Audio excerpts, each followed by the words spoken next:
And finally, to conclude, the Lakers, my Lakers, win the inaugural in-season tournament. They beat the Pacers. Let's go. Beat them 109 to 123. LeBron James, 24 points. D'Angelo Russell, 13. He goes at it with Brown. Bruce Brown was talking a lot last year with the Nuggets. D'Angelo gets his little swagger back. Only 13 points, but it's good to see D'Angelo get his little swagger up. Austin Reaves, 28 points. Amazing news for Laker fans to see Austin Reaves have this good of a game in this, very high. It's not the playoffs, but it's not a regular season game. There's added importance to see him show up in this game of higher importance. Great news.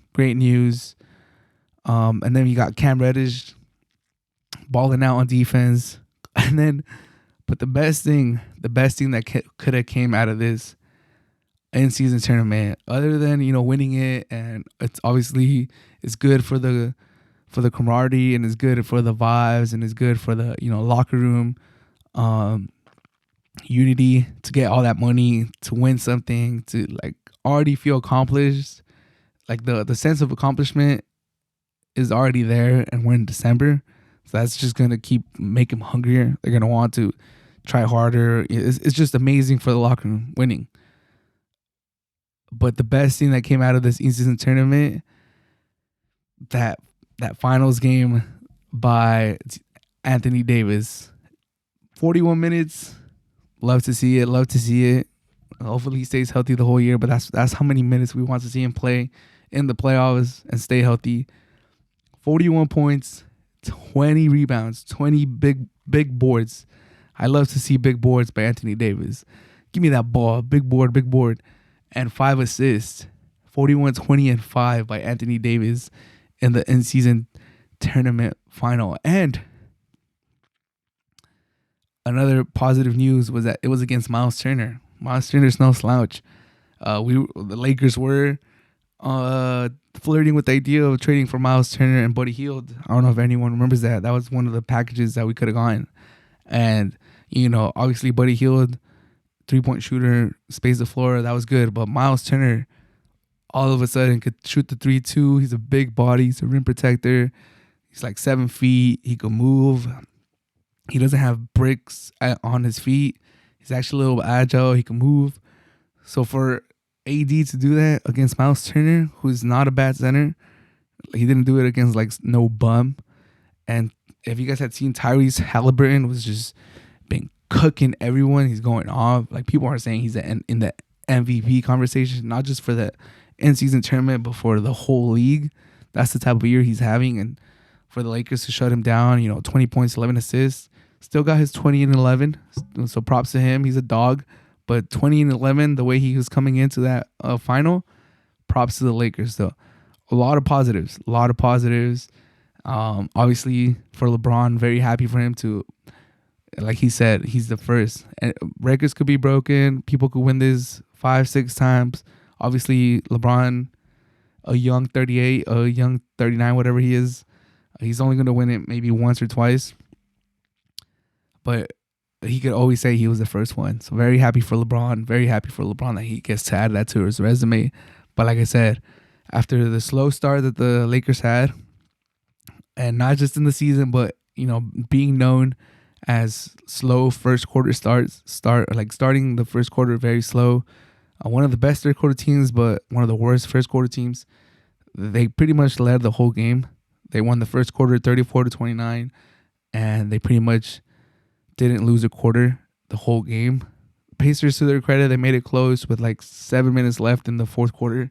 It was like a 4 or 5 point game. But then the Lakers took control, brought it home. First in-season tournament. Let's fucking go. It was nice to see it. It was nice to see Laker get a little tournament trophy. We'll see how important this in-season tournament becomes as the years go on. We'll see how much cachet it carries in the NBA community. But even if it doesn't carry much cachet going forward, or we'll see how it plays out, for this season specifically, I think it does a lot of good for the Lakers. Like I said, the locker room, the vibes, the camaraderie, it should be through the roof right now. Everyone should be feeling good. Everyone just got paid. Everyone just got a little extra dough in their pocket. Everyone's, has that swagger to them that everyone could just say, I was the first one to win this shit. Like first one, I was there. I was part of that team that won it. So I'm very excited to see how this plays out, how this carries over going into the Christmas game, going into the new year. But LeBron James proves that he can still play 30 plus minutes. He could still be the best player on the court. But Anthony Davis showing up and giving us a 41, 20, and 5 in the final, bro, that's amazing. That was a beautiful sight to behold. And that's the frustrating thing too. That's the thing that makes us pull our hair as Laker fans. That's the thing that makes us pull our hair as just NBA fans, is seeing this dog that Anthony Davis could be, seeing him just clearly be the best player on the court. You got LeBron James, still a top 5 player in the league, or you could debate that, but it's still a top 10 player for sure.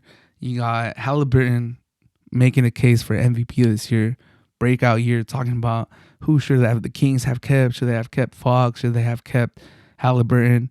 You got both of those players on the court, and it was clear as daylight that Anthony Davis was the best player on that court.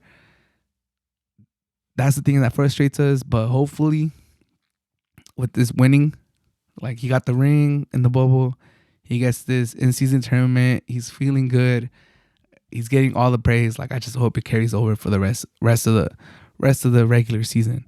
But overall, just proud of the Lakers, biggest franchise in the NBA, showing up again, proving to the NBA why, we're at the forefront. Lakers are at the forefront. They're the most recognized brand in the NBA, and it's fitting that the Lakers are the team that wins the first in-season tournament. And quickly, some thoughts on the in-season tournament. I had talked about this before briefly, but I think it was a massive success. I think we got to give major props to Adam Silver for bringing this. You could 100% see the players trying harder, even though at the beginning players didn't really fully know what was going on, and the fans didn't really know what was fully going on. I think by the time the final 8 and the final 4 came around and it was time to go to Vegas, I think the NBA community, whether it was like NBA Twitter or NBA Reddit, or just hearing people talk about the NBA at work or at bars and passing, I think everyone kind of came around and was like, oh, it's pretty cool. It's pretty dope. Like, they should do this. It became, the narrative changed from like, what the hell is this shit? What the fuck are they doing? They're trying to be soccer. They're trying to be soccer so hard. Like, this guy Adam Silver is tripping, bro. Like, what the hell is he doing? And it was already good how it was. It went from that to people suggesting stuff. People thinking like, oh, we should do this. We could improve this. This is tight. We could do this. We could do that. A lot of these suggestions are never gonna happen. Like the G League, making it like the FA Cup, or like the soccer leagues, adding the G League, adding European teams to come here. That's probably never gonna happen, to be honest, just because the NBA doesn't really want to add games. The NBA doesn't really, like, if you think about this, the in-season tournament added one game, which was the final, the Pacers versus the Lakers. Everything else was just a regular season repackaged to us in this tournament, but at the end of the day, it's still the same 82 games plus this final. It was all just repackaged. NBA doesn't want to add more games. NBA doesn't want to travel to Europe, make that a thing. Like, they don't want to do that. But major success this in-season tournament. Gotta give Adam Silver props for that.